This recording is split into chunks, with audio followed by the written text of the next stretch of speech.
Well, after 20 years of service, San Diego County Supervisor Pam Slater-Price has announced her retirement this year. So the race for the District 3 seat is heating up. Steve Danon is one of those in the race, and he joins us this morning to tell us about a neighborhood listening and speaking tour that you're currently conducting. Good morning to you. Good morning and Happy New Year. Happy New Year to you. Thank you. First of all, give us your resume a little bit and why you're running. Well, I've been involved in the private sector. I own my own small business. I was involved with an international public relations firm.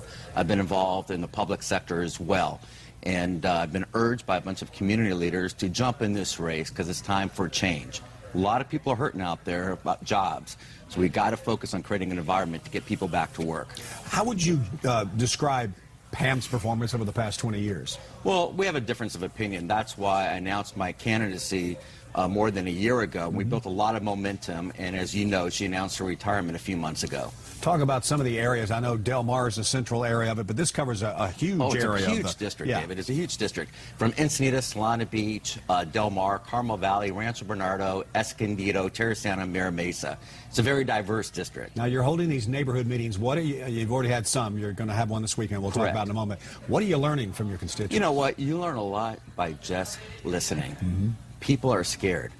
People have lost their jobs. People know people who have lost their jobs. We have 1 in 10, nearly 1 in 10 San Diegans are without work right now.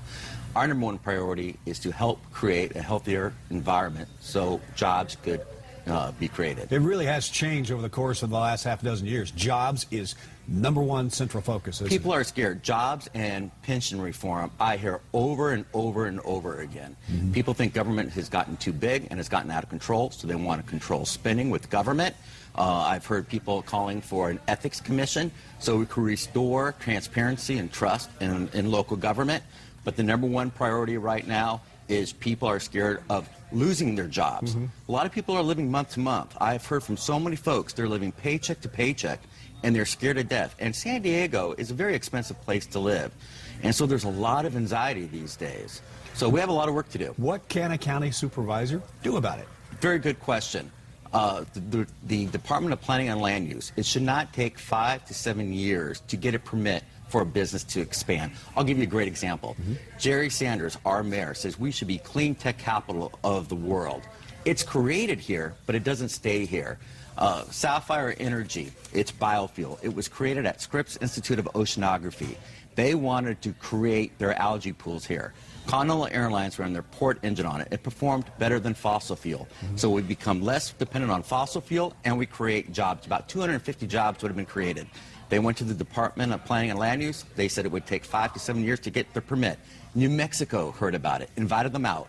90 days, they got their decisions for local land use, about 6 months for the federal regulations. So these jobs are going to be moved to New Mexico. We can't afford that these days. But not all those 250 jobs, there's about 550 jobs that help service that industry. Right. So, I mean, this is a big deal here. Now, the concerns that District 3 has, do you see them being different than some of the other districts? Oh, my God, absolutely. Why is that? From Escondido, for example, in Escondido, childhood poverty, there's 24.8%. You talk about job creation. They need it now. If you get towards the coast, Del Mar, Solana Beach, Encinitas, a little bit more of the environmental issues come up. We have the most gorgeous, pristine coast in the world, and we've got to ensure that we provide a clean, safe environment. All right, you've got a hearing or meeting this weekend. Tell us about that. Yeah, we're going to be out tomorrow in front of the Ralphs at Forest Ranch, at the Forest Ranch Commons and their town center there, just to meet with the voters, talk about a little bit about my private sector experience, listen to their concerns, how we could help shape and work with the community there. All right, just out front from 10 until noon? Yes. Is that it? Okay. Yes. Thank you so much, Steve Danon. We appreciate David, it. thank you very much. And best of luck to you in the Really appreciate it. Thank you.